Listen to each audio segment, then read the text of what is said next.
This episode was made possible by Complete Wellness Medical Centers. Not feeling well? Stop by and schedule an appointment with them. They can help you out. This is Interesting by Design. I'm Ed, your host. Today I'm here with Dr. Joseph Rosado. Dr. Rosado is a very interesting individual. I think you'll really like this conversation we're going to have today because he was the first doctor in the state of Florida to recommend medical cannabis. And with that, I'm going to open up. And Dr. Rosado, could you tell me what was it like to recommend cannabis? I can't speak today. Medical cannabis for the very first time in the state. What did that feel like to you? Well, to be more specific, I was the first in the state of Florida to recommend to a child.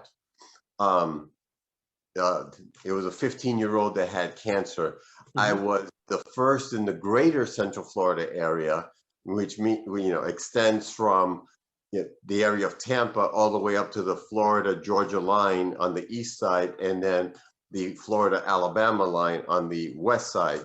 So I was the first to recommend to an adult in the greater Central Florida area, but the first in the state to recommend to a child. And being the first in the greater Central Florida area to recommend to an adult was one thing. Mm-hmm. But once I recommended it to a child, that was completely different, because for years we've heard that cannabis, or marijuana, as most people are accustomed to calling it, mm-hmm. has been considered a gateway drug. And so the thought was, okay, I'm giving a medicine that I consider to be a medicine. Most mm-hmm. consider it to be an illicit street drug. So here I am recommending a medication, aka illicit street drug, to a 15-year-old that individuals claim that it is not the best thing for an adolescent brain because of all of the problems that it can cause to a child's brain, an adolescent's brain, and how it can predispose them to schizophrenia mm-hmm. in their early 20s.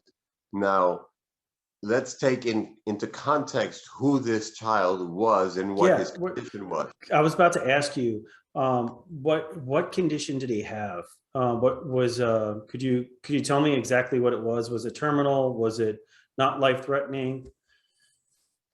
He was a 15-year-old boy that had been diagnosed with a very aggressive tumor, cancer, that had eaten his jawbone, his cheekbone, his eye socket, his mm-hmm. eyeball. He had to wear an eye patch because he had lost his eye, his skull, and had gone into his brain. It was considered a stage 4 tumor, and he was terminally ill.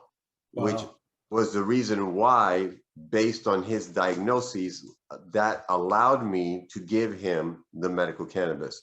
Now, my question to you, I'm sorry to cut you off. Sorry. But, how did the parents feel about this idea, which probably at the time was very radical and considered crazy by most doctors in the state of Florida, to say, hey, look, I want to give your child, which is 15-year-old, so he's more of a teenager, medical cannabis? What was their initial reaction? Well, it was interesting because he was, his stepmother was my medical assistant. So okay. She had seen what I had been doing and using on adults.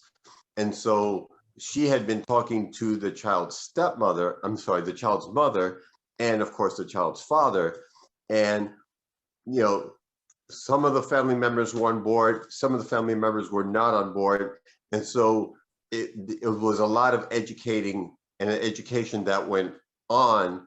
Mm-hmm. And at that time in the state of Florida, we had to establish a doctor-patient relationship, which per the law was 90 days. So from the first day that child was brought into my office to the day that I actually made the recommendation was 3 months. So wow. Prior to those 3 months, I had been in communication with the mother. So you were like kind of communicating, educating for like the 90-day period. But then during those 90 days, it was easy for them to kind of get settled into the idea. The thing was that the child had been to St. Jude's Hospital on multiple occasions. And on the third visit to St. Jude's, they told the parents, look, do not bring the child back here any longer. There's nothing more that we can do for him. So when he came to my office for the first time to establish that doctor-patient relationship, he was already in a hospice service. And so he was already terminally ill, expecting to die, and was on a morphine pump and was getting 16 milligrams of morphine introduced directly into his vein every 4 to 6 hours. Okay, could I stop you there for a second? Because I know you said 16 milligrams. For a layman like myself, I don't understand how much that really equates to. If you were to put it into an example of like Tylenol, liquid Tylenol, like how much would 16 milligrams of morphine equate to liquid Tylenol if you had to like do an example? No, there is no example, because Really? Tylenol is one kind of drug, one class of drug, and an opiate narcotic is a different kind of drug. And So why is it different? Why is it different? well, one is a narcotic. It comes from the poppy seed, and it is, and they're both analgesics. They both work on pain, but one works on one type of receptor, and the other one works on a different type of receptor. They don't work on the same receptor.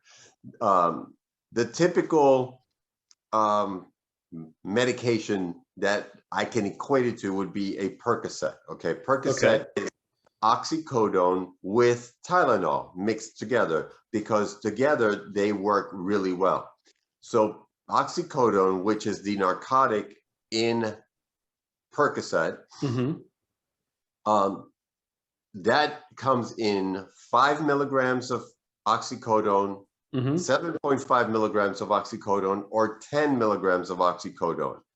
And 10 milligrams is a very high dose, and it's typically given anywhere between 1 to 4 times per day. Really? Wow. Okay. Typically. This child was getting 16 milligrams, so that's 1.5 times more than the highest available dose for Percocet, and that was given to him every 4 to 6 hours. So it could have been given to him it could be given to him 4 times a day, or as much as 6 times per day. But in between those hours, he had the capability of giving himself an additional 8 milligrams if he had breakthrough pain in between those 4 to 6 hours. Jeez. So I guess my follow-up question to you, because you're really diving deep into explaining this, I'm kind of wondering, like, when you're getting that much dosage, is that dangerous to your liver and your stomach and to your internal organs? It seems like something like that can't be good for you. Is that the case? Well, the primary side effect of that type of medication, that class of drug, narcotics, opiates, is constipation. Oh, okay. So first and foremost, he was constipated. Secondly, because it's such a strong and powerful analgesic painkiller, it's a depressant. It depresses the body. And so he was, in essence, laying in his hospital bed in his room, because he was in hospice, so he had a hospital bed. And he was, in essence, drooling and looking at his crotch because he had no activity. And he was constipated, on top of which it depresses your respiratory system, because the receptors for this medication is found in the brainstem, which is where the respiratory and heart centers are found. So if given too high of a dose, it could stop his heart and his breathing. So they had to be very, very cautious, conscientious and very cautious with the amount of medication that he was receiving, because too much of it could cause an overdose and could kill him. Wow. Now that begs the question, like with medical cannabis, like I'm kind of a newbie and you're like a grizzled veteran in this arena. Can medical cannabis have the same effects? If you take too much medical cannabis, could it actually stop your heart or not? Like this? No, No, no. really? Okay. And the reason is because the receptors where the cannabis works are not found in the brainstem. They are found, excuse me, they are found in other regions of the brain, Okay. as well as, your skin, your lungs, your heart. There are receptors, there are cannabinoid receptors all over your body, but none are found in the brainstem. So the fear or concern that this plant is going to cause the person to stop breathing or their heart to stop beating is not true. Secondly, to date, there's been no record of anyone dying from an overdose from marijuana cannabis. Okay. So to date, there's no record or information proving, showing, or demonstrating that an overdose of a plant Mm-hmm. or this plant can cause death. Okay. The other question I have is you mentioned that it made this child very, very depressed. Like, I'm guessing not only emotionally depressed, but just like all energy was sapped out of him. If you have too much medical cannabis, will that cause the same effect? Will you become like kind of um, incapacitated in a sense? Well, they, what the typical person thinks of when they think of someone smoking or using marijuana Mm-hmm. is back to the 70s, the old Cheech and Chong movies, where they acted silly, they were eating, Doritos or had the munchies, and Yeah. we're just goofing around and we're not really productive. Uh, what people don't understand is when you are as sick as this child was, you experience what's called clinical endocannabinoid deficiency. Now, what does that mean? No We idea. all have a system in our bodies that produces cannabis, Really? not Okay. the same structure as the THC, which is the most active ingredient and most known cannabinoid found in the plant. But we do produce cannabinoids, and those cannabinoids work on those receptors.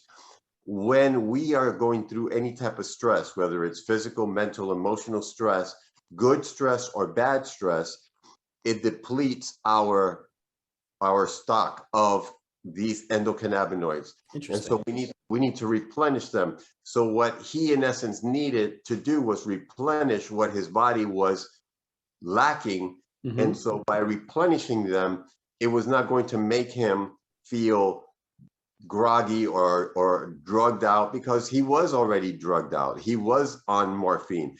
And that's the morphine is very similar to heroin. It's the same class of drug.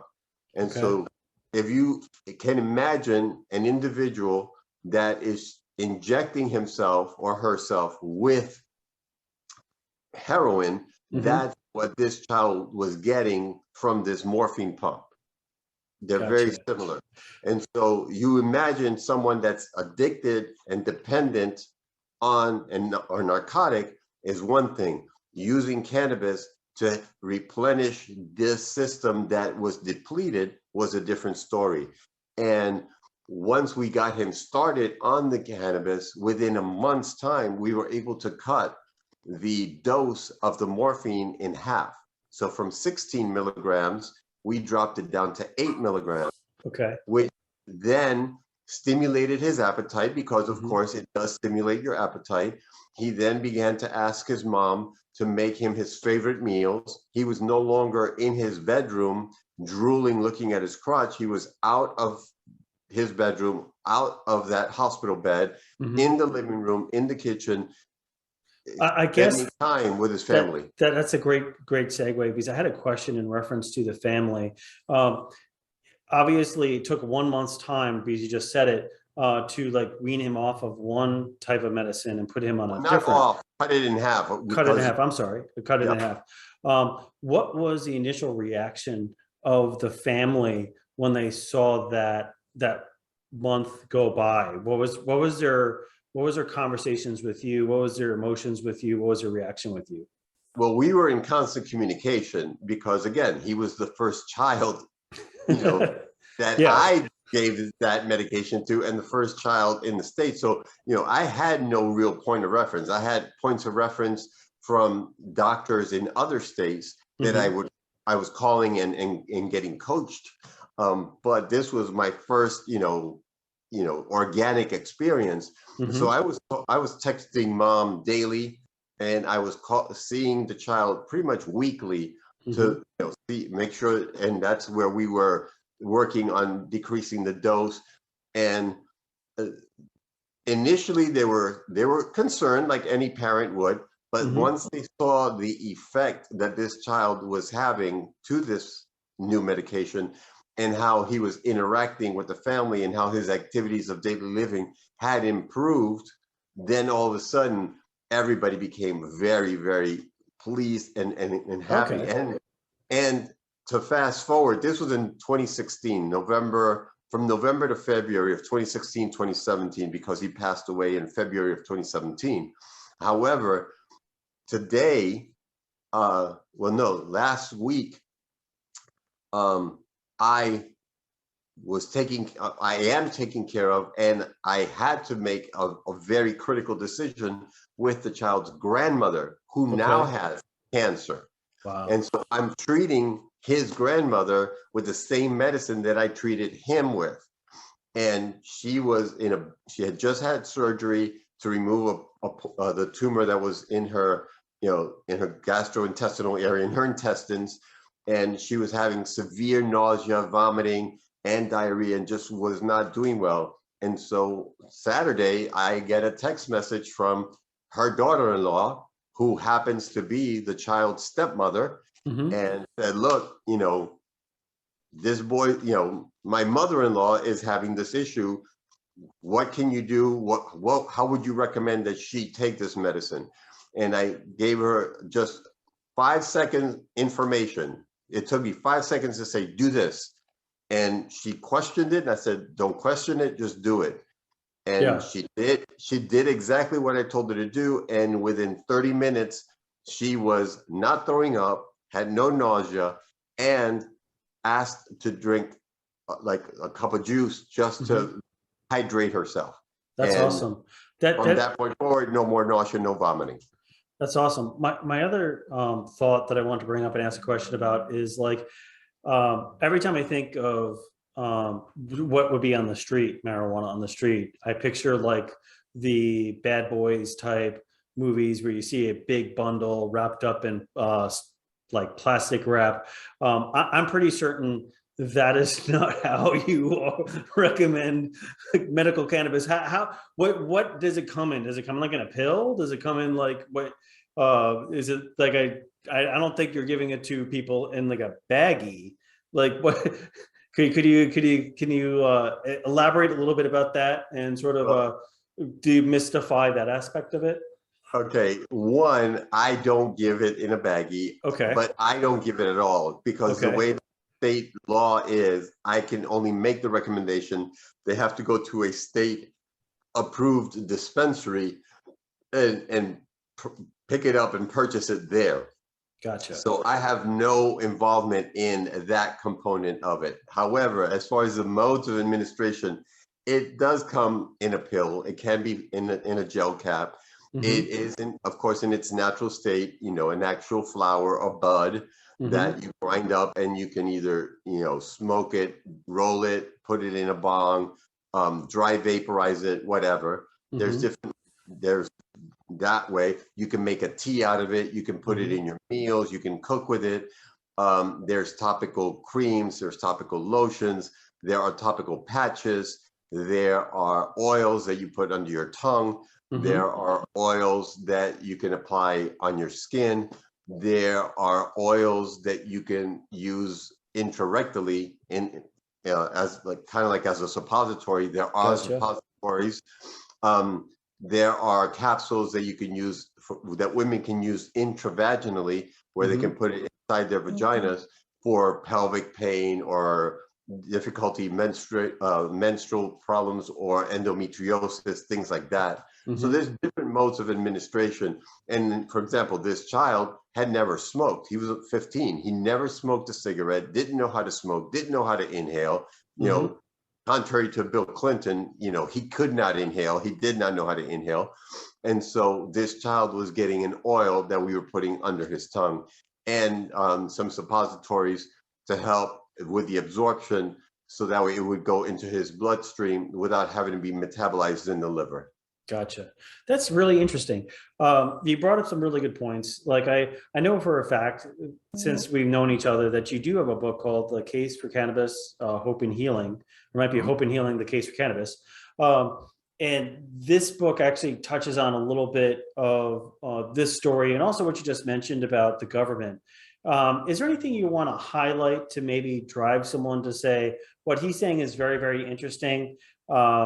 I might want to pick up his book like on Amazon or something, that you would be like, you got to read chapter 5 or chapter 9. Like, what would complement what we sort of shared in the story and what you just shared a moment ago? Well, the book is divided into two sections. Mm-hmm. The first half of the book discusses the history of cannabis, the original, what is perceived to be the origins historically of it. The first writings of the use of cannabis date back to 3000 BC. And so I talk about that. I talk about the war on drugs in the late 30s, in the early 70s, in Mm-hmm. the early 80s. So I talk about that. I talk about the Controlled Substance Act from the 1970s, where Richard Nixon was intimately involved in. And I speak on the different phytocannabinoids, phyto meaning plant, cannabinoids meaning substances that work on the different cannabinoid receptors in our bodies. I Mm-hmm. speak on that, what the benefits are for each one of the phytocannabinoids. I also speak about what are called terpenes, which are what give the plant the smell and the taste, and the different modes of administration and the pros and cons of each one. That's Gotcha. the first half of the book. The second half of the book is very disease oriented. And I have a chapter on cannabis and cancer. I have a chapter on cannabis and epilepsy. I have a chapter on cannabis and Parkinson's, cannabis and Lou Gehrig's disease, cannabis and Crohn's disease. Mm-hmm. So it's disease oriented and a specific chapter for not every condition, but every one of the qualifying conditions for the state of Florida. Gotcha. So all they would have to do is look up Joseph Rosado on Amazon or Yeah, do an Kindle or author. Yeah. wherever, and they can find you, or they can go to your website as well, which I'll make sure is included in this video. So I guess the real question that I want to go towards is like, why medicine? What drove you to become a doctor? Like it's like not everyone just wakes up in the morning and says, you know what I'm gonna do today? I think I'm gonna like do X. What made you like, you know what? I want to help people. I want to be a doctor. Well, that story is also in my book. Okay. Um, and I acknowledge the person that was responsible, which was my pediatrician when I was a baby, 3 years old, Mm-hmm. between 3 and 4. Prior to that, I was born in New York City in 1962. Mm-hmm. And at that time, the person that brought you into the world, the OBGYN or the OB, Mm-hmm. was responsible for giving you your shots, all of the shots that you needed to receive within the first 2 years of your life. And Understood. so it got to the point that from birth to the age of 2, I was going very frequently to this doctor's office, to the point that I recognized the street as my mother was taking me to the doctor's office. And about a block and a half away, so I'm told, I would scream. I began to scream. And I would scream all the way to the office, and I would scream all the time that I was in the office. Now, this was an old school physician where Mm-hmm. no appointments were made. It was first come, first serve. Gotcha. And as an OB, many times he was called out to deliver a baby in the hospital. So people would sit in that office for hours on end.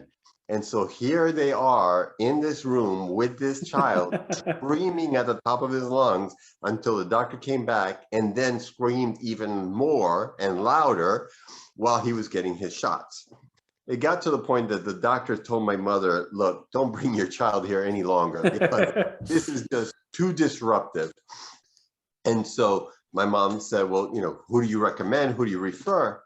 Who do you recommend I take my child to? And he said, well, go to this doctor. And his name was Harry Romero. Go to this doctor. He's the one that pretty much receives the babies that I deliver. Well, it turns out, as my mom was speaking to our network of family and friends, that someone that was a friend of the family and babysat me, this doctor was their second cousin. Wow. And so they're like, oh yeah, he's great, he's fantastic with children, etc. So we go to this doctor's office, well, understanding that I've never been to this location, I've never been to his office, I've never seen him. I'm very calm. It's not the same scenario. I don't have the post-traumatic stress disorder from going to this other doctor's. So we get there and I'm with my mom and my dad and we walk into the office, and the office was in a building, and so it was like an apartment. So it was like we were going to somebody's house. Mm-hmm. So we walk in and it looked like an apartment to me. So I didn't think much of it. It was cool. We went in and it was a living room. We were sitting in the living room. He came in and called us back. As we were walking in, the smell, I remember distinctly the smell of alcohol. Mm-hmm. And that was a familiar scent. And I'm like, wait a minute.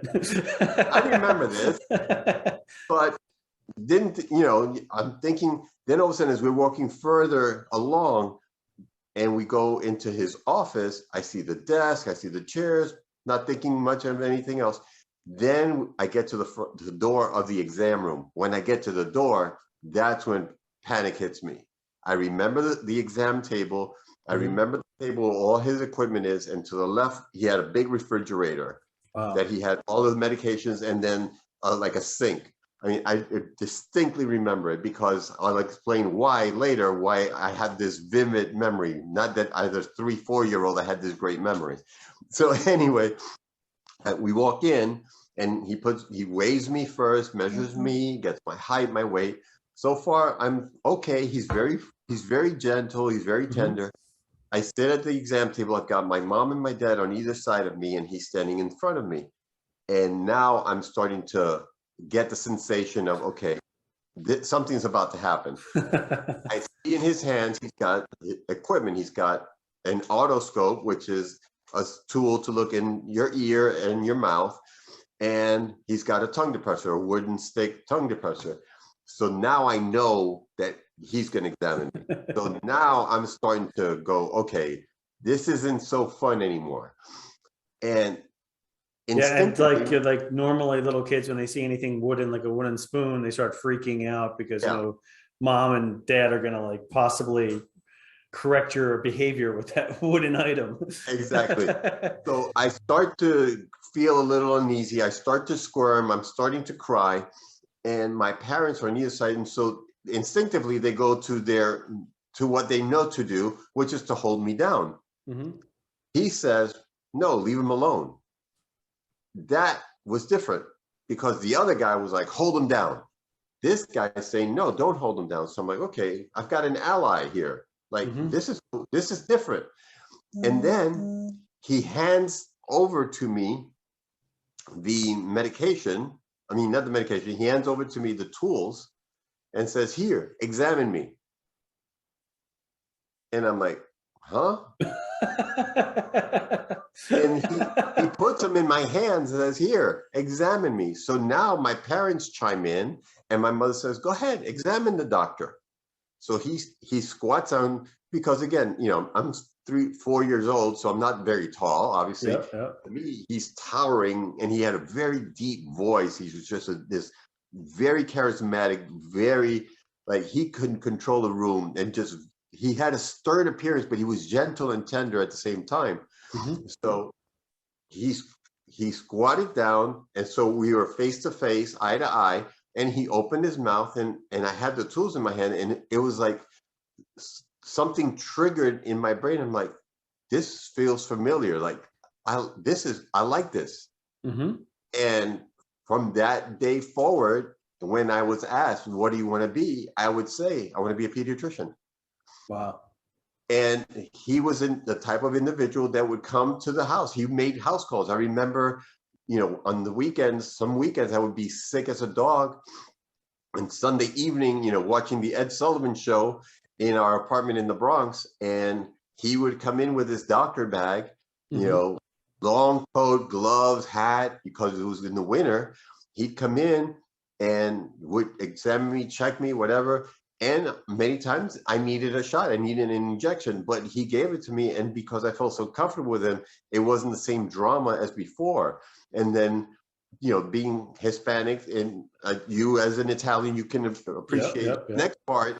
After he got done treating me, then my dad would fix him a drink, and my mother would put a plate of food in front of him, and he'd have dinner at the house, have a couple of drinks, and then he'd leave. And it was just a very comfortable scenario. Well, as I got older, I suffered with allergies, very severe allergies. And so you were using this sensitization technique where I had to get shots every week, 2 shots, a shot in each arm. From 5, 6 was when I was diagnosed on until my adolescence. So every week from the age of 5.5, 6, all the way to 15. So for 9, 10 years, or I'm sorry, 10, 11 years, I was going to his office weekly to get shots. So because of how he made me feel comfortable initially, and it just further instilled in me that this is what I wanted to do and this is who I wanted to be. And he was the one that diagnosed my tonsils, my ear infections. He referred me to the ear, nose, and throat doctor. Me being the weird person that I am, they grew back. So I had to have a surgery again. So I had tonsils taken out at 5 and then again at 11. Wow. And he was a friend of the family. He was a physician. He was a confidant. I mean, the first time I was mugged in the Bronx, somebody stole my bus pass. I was 8 years old. I was in the 3rd grade. And again, more, the trauma being, somebody stole something from me. Somebody took something from me. And I was really scared and nervous and just very hypersensitive. And I remember my mother went in and spoke to him before I went into the room, the exam room. And he called me into the exam room. When I walked in, he sat me in I was sitting on the exam table, and he looked at me, he's like, man up,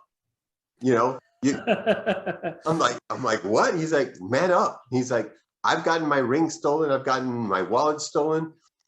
You live in a big city. People are going to steal. Just be more cautious. Be more aware of your surroundings. And I'm like, okay. And that was we're talking 1970. Okay. Yeah. It's a different world back then, like that. But that brings me up to the current day, because I know I follow you on Facebook, and we're friends offline as well.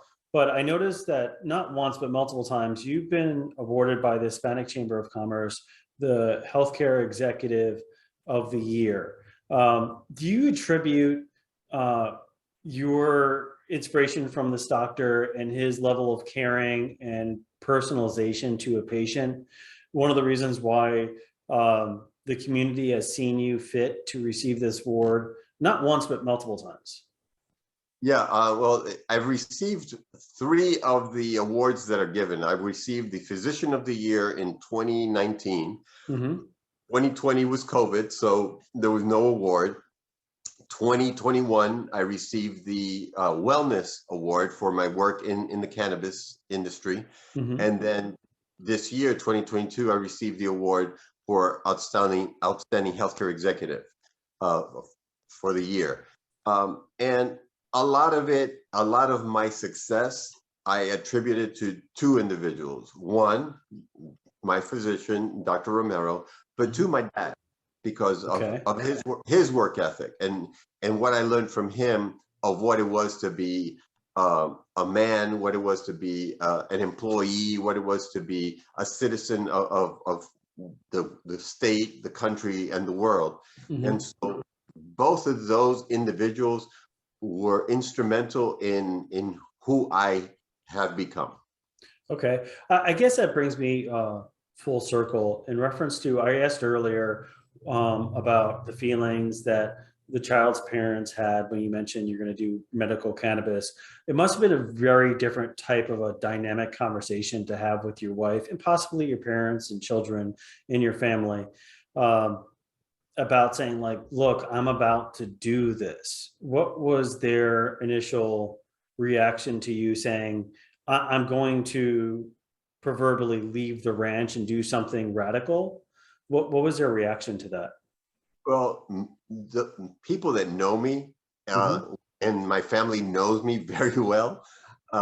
They know that I've always been cutting edge in everything that I've done. And while every one of my mentors, Dr. Arlen Ford, when I was a chiropractor before I was a medical doctor, always he has been an innovator. He has been a pioneer, and he always told me, while you're zigging and the world begins to zig, you zag.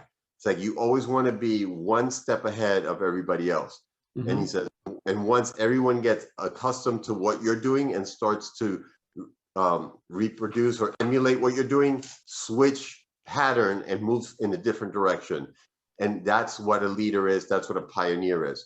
So I had been following his instructions and moving in that direction already in medicine, doing different things that were not mainstream, off the beaten path. So for me to come into this space and say, look, this is what I agree with, this is what I'm going to use, this is my tool to treat patients. Um, my family, those that are close to me, it was not astounding or shocking to them. Those Okay. that those family members that were not in that nucleus, those individuals stopped speaking to me Really? and and would Why? Wait, was it because of the stigma medical cannabis has? because of the stigma, exactly. Okay. And certain patients stopped seeing me and they said, as good of a doctor as you are, I can't believe that you're using, excuse the phrase, I can't believe that you're using that shit. But those same individuals that said, I can't believe you're using that shit and you're promoting that shit, Hmm. years later, when they saw what that medicine was doing for their children, their grandchildren, and their children's spouses, they all of a sudden then became my patients because they were in a situation that they needed that medicine. Gotcha. And so a lot of people shifted their thought processes, but I still have certain family members that to this day will not speak to me. They'll speak to my mother about me, Hmm. and they'll see me on social media and in mainstream media, with the awards and the accolades that I've received, but they still are of the opinion that what I'm doing is not medicine. I gotcha. Well, hopefully one day those bridges can be mended. I'll be praying for you in reference to that. I guess where I want to take the question next, because we kind of jumping in from medical cannabis to more of your personal life, and I really appreciate you opening up in a very unique way, is medical cannabis. Like there's like really weird names. Like when you have like a typical TV commercial medicine, it has like 27 letters, and it's like something that's really kind of fun to say, where it's like one word, like AstraZeneca is one that pops in my mind, or Allegra. That's kind of a fun, easy one. But then you jump into medical cannabis, and their terms are almost like comical. Like they have one that comes to my mind is like purple Kush, and then there's other ones that it's almost like what did they do? Did they just shake up like one of those little 8 ball magic 8 balls and said we're going to go with red something something. How do they come up with the names? Like, do you know, Yeah, like, it sounds like somebody, like these things you see on Facebook. Okay, your rock name is the color underwear that you have and the last thing you ate, yeah, and yeah. so you're like, black waffle or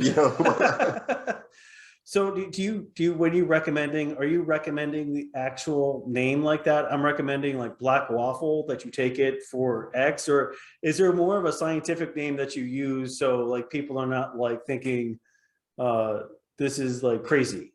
Well, the scientific name is Cannabis sativa. Mhm. Okay, that is the mother plant, Cannabis sativa L. And then from there you have the hemp plant and the cannabis plant. And then from the cannabis plant, then you have the subspecies, which are the sativa, the indica, the hybrids, and then ruderalis. And so you have different, so you have the genus, the species, the family, the genus, the species, the subspecies. Mhm. That that's a broad stroke. Then within the subspecies, that's where you get into all of the namings. Um, and that is attributed primarily to the culture from the 60s and 70s, but Okay. also from the growers, the individuals that are geneticists, that are creating these plants, not GMO, they're not being fabricated, but these are individuals that are botanists that work specifically with the plant and do some breeding and crossbreeding and create new subspecies. Gotcha. Um, the typical person calls them strains, but that's an incorrect term because there are no strains in the plant world. Strains only exist in viruses and in bacteria, not in the plant world. Plant world, as I mentioned, are family, genus, species, subspecies. Mhm. Mhm. So um, depending on the individual and the experience of the individual, I can speak to and about the Granddaddy Purple, the 9 Pound Hammer, the Sour Diesel, the Durban Poison, the Jack Herrera, or for those individuals that are not that savvy, that don't have that understanding, then I Mhm. send them to a different dispensary where their names are more user friendly. So they have products that are called Calm, Soothe, Serene, Zen, Dream, Relief. So and so those are more user friendly, not as intimidating. So the more naive patient, I send them more to that dispensary to work with those people Mhm. versus the more experienced one that would cater to and be more comfortable in an environment that is using the language that they have been accustomed to. Because many people have been self-medicating for years. They know that it's helped them with their anxiety. They know that Mhm. it's helped them with their depression. They know that it's helped them with their insomnia, with their nausea, vomiting, or lack of appetite because of the cancer or the AIDS that they've been dealing with. And Mhm. so they've been self-medicating, and now that it is illegal, medically legal in this state, then they're able to get the products that they are familiar with. And the advantage is that they know that what they're getting is third party tested and it is a state approved program. And they know that it's not going to be cut with anything else that can make them sick or die, because a lot of street chemists will fabricate things in their on their kitchen table to give you a better high, get you addicted to their product, whatever they're creating, Mhm. and can be detrimental to your health. You know that that's not going to happen when you are involved in a medical program. Okay, my question is kind of twofold because you keep on bringing up the state of Florida. And I understand if I were to travel to like Daytona Beach, which is in Volusia County, or to travel to St. Pete, which is on the other coast, or I go down to Miami, or decide I want to go up and for whatever reason visit Destin, Florida, I can take, if I were uh, recommended X product of medical cannabis. But what if I need to leave the state or desire to leave the state and say, I want to go to Georgia, or I want to go to North Carolina. I have a real hankering to go out west or like all the way up to New England and have New England lobsters. Can I legally, if I were, because I'm not, um, needing that medical recommended cannabis, am I allowed to leave the state of Florida and go through different states um, with that, or is that not allowed? That is a violation of federal law Okay. because cannabis is legal in certain states. It is legal for adult use, also known as recreational, in certain states, and it is legal medically in certain states. Hmm. However, the moment you cross state lines and you have cannabis with you, you are violating federal law, and that is considered trafficking. And so for that reason, it is recommended strongly that Hmm. you not travel with your medicine. Now, if you go to certain states, then they can either honor the Florida medical cannabis card, which some states do, but certain states do not have a law, or they have a law in the books but don't have any product. For example, Georgia has right now has a law in the books for the use of cannabis, but they don't have a law dictating how it's grown, how it's to be, how the program is to be. And so they are kind of in limbo. North Carolina, South Carolina have no law for medical cannabis. So Hmm. there is no way for you to obtain medical cannabis. As you go further north and you get to Washington, D.C. or Maryland, Washington, D.C. is recreational and medicinal. Maryland has a medicinal program.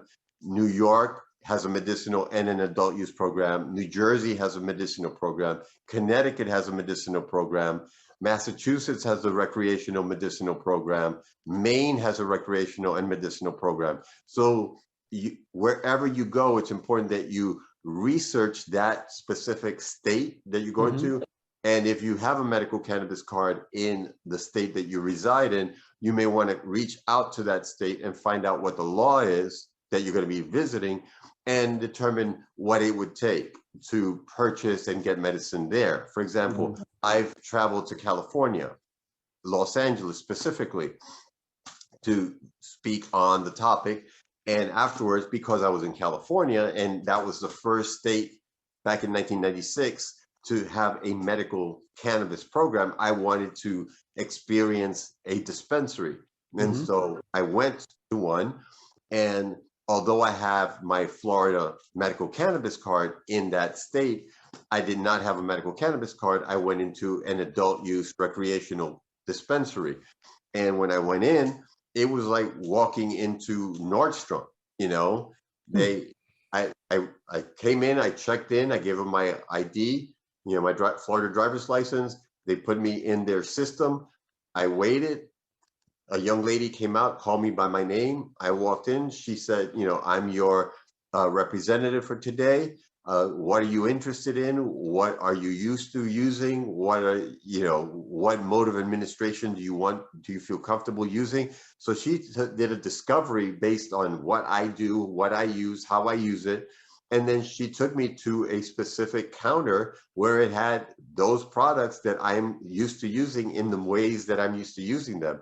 And so I purchased some products, and the way the law is in Los Angeles, I could travel through TSA with product. I could carry, so many edibles. I could carry so many uh, flour, products of flour, Hmm. but that's the state law. So every state has a different law, and so you just have to be knowledgeable and educated in what the law is in that state and how you can travel without, with the product. I gotcha. You mentioned that you do a little speaking, and that you went to Los Angeles to do speaking. I'm guessing you have some things planned for the future for speaking. Is when you speak, is it open to the general public, or who are you targeting when you speak? Who do you What speak to? I'm invited to speak, I speak to pretty much everybody. I've been invited to speak to physicians. I've been invited to speak to politicians uh, in different states as well as countries. I've been invited to speak to lay people. So, for example, when I went to Costa Rica, where it is, well, at that time, it was illegal, very illegal to even mention it. When I spoke to a group of lay people, I was at somebody's house in their garage Wow. that, and there were like between 40, 50 people crammed into this garage, and I'm in the midst of them speaking on the endocannabinoid system and the use of cannabis, etc.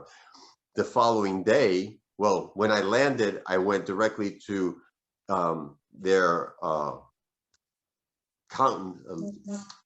where the legislators are, Mm-hmm. and senators and congressmen, so their, their government office, and spoke to a group of politicians. So I got there, spoke to a group of politicians. That evening, I spoke to a group of lay people. The following day, I spoke to another group of lay people. That evening, I spoke to a group of physicians, but they were like in either someone's home, someone's office building, Mm-hmm. someone lived in a condominium, and we used their recreation center. So that's how that has been. I've traveled to Malaysia, where I spoke in a huge auditorium to a group of physicians. So that I was one of my questions I wanted to ask is, what is the largest group of people you spoke to on the topic of medical cannabis? How many did you speak to at one time? Well, okay. Well, one time when I went to Mexico to speak to a group of politicians, originally it was going to be a small group of like 5 or 10 people. Mm-hmm. The word got out, and when I got there, it was an old government building, wooden doors, very historical. Um, when I walked in, it was standing room only. There were over 100 people crammed in this room, and they were there to listen to me. And that was shocking because I was expecting 5 or 10 people. Yeah. And so, I mean, the topic was the same. It was just I had to project differently, and I had no sound system. So it was all, from the diaphragm projecting. In Colombia, was invited to speak, and when I got there, there were between 200 and 300 people that were in the audience. And then the following year in 2019, I went to Rome, Italy. I went to Tokyo, Japan. I went to Malaysia. I went to Mexico. Went to Colombia again. So I've been to Mexico multiple times. But my last trip in 2019 was Fiji, Wow, and that's cool. that trip was really bizarre because I was contacted by the Office of the Attorney General for the Fiji Islands, and the Attorney General every year has the Attorney General Conference, where all of the attorneys for the Pacific Islands and countries go to this location in Fiji, this It's amazing crazy. resort, to speak. So these are all attorneys. And so there were attorneys from New Zealand, there were attorneys from Australia, there were from Samoa, American Samoa, Tonga, and Fiji. And when I walked in, it was a very wide auditorium Mm-hmm. with just hundreds of tables and chairs. And I'm looking around going, okay, and when I got there, it was empty. There was nobody there, just a camera, all this. And I went for a sounds check and, checking the mics and everything. And so I stepped out to use the restroom. When I came back into the room, again, standing room only, there were between 400 and 500 people. That was the largest group. Nice. Standing room only, between 400 and 500 attorneys, no physicians in sight. It was just attorneys speaking on the topic of medical cannabis. So I guess it brings up a question, like, how do you feel doing these speeches? I know, like, in social media, you, for whatever reason, have a desire to wear crazy socks. Is that any way tied into how you emit your emotion when you're speaking? It started, um, the stock thing started when I was working as a clinic director at this forensic hospital, for mentally, um, challenged and or mentally insane individuals that had been diagnosed with insanity. Hmm. And so every morning, all of the administrators would compete to have who had the craziest sock that day, who had the craziest pair of socks that day. And so that's where the sock thing came in. Then, once I got involved in the medical cannabis, in honor of my first pediatric patient, his MO was bow ties and hats. Hmm. So I started, whenever I speak on cannabis, in honor of him, I wear a bow tie. Nice. But I took it a step further. I wear the color in my bow tie and in the socks of the topic that I'm speaking on. So when I speak on, for example, post-traumatic stress disorder, I will have an aqua blue tie and aqua blue socks because that is the color for post-traumatic stress disorder. Interesting. When I speak on epilepsy, it's purple. So I will wear a purple bow tie and purple socks. When I speak on cardiovascular system and cannabis, then I wear red. Hmm. If I'm speaking on breast cancer, which I have, then I'll wear pink. And so I'll match the shirt, and I'll match the bow tie with the socks. Well, people have gotten accustomed to that. And so everywhere I go, whether it's staff members or any country that I go and I'm given a gift, my gift is either a bow tie and sock combination or a sock combination of that country.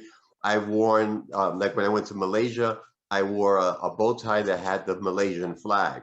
Hmm.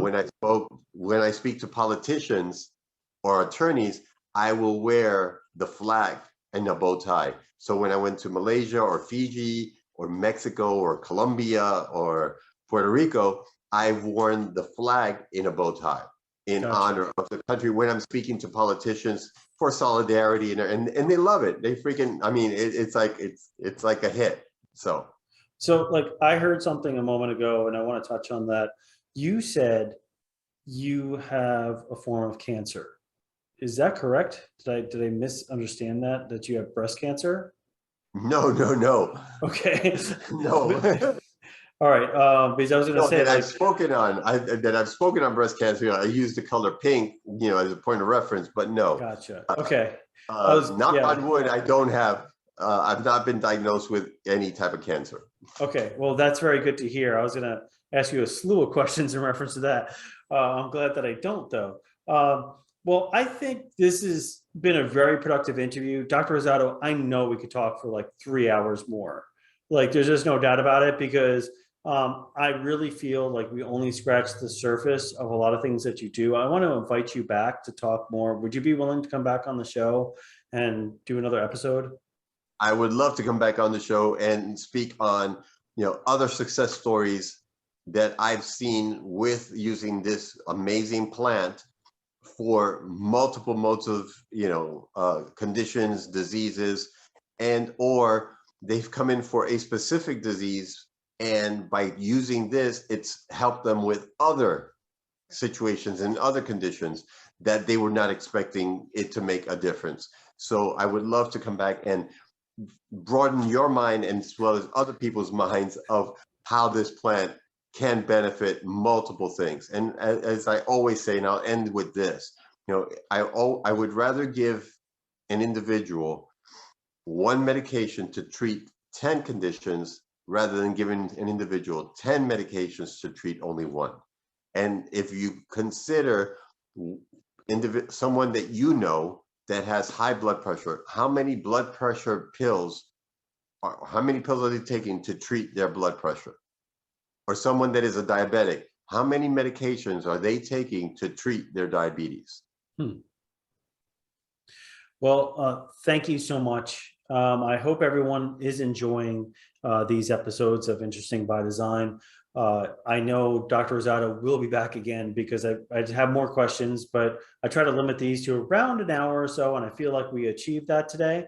So with that being said, thank you, Dr. Rosado, for being on the show, and to all the listeners, please like and subscribe to our channel. And I hope you have an amazing day, evening, afternoon, wherever you're listening to, and we'll catch you on the next one.